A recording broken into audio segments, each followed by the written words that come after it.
عزتمندو نن سبا منګه اکثر غریبانان خلک دی باندې دا نیکان دا مالدار خلک دا وډیرګان دا خانان په دی باندې ډیر زیات ظلمونه کوي او غریب حیران وي چې خدای سو کما چې دغه ظالم د ظلم نخلاص شمه.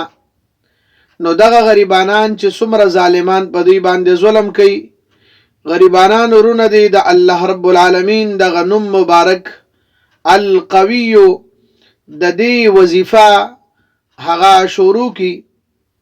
ان شاء الله الله تعالی به دغه ظالم د ظلم نور له نجات ورکی.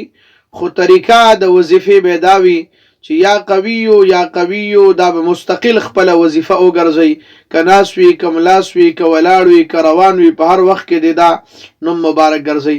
خو پناه حق باندې د چا سره د ذاتیاتو په وجه باندې ودا وظیفه نه کوي. که واقعي مظلوم وي نو د دا وظیفه شروع کی. ان شاء الله الله رب العالمین با دله د دین نجات ورکي.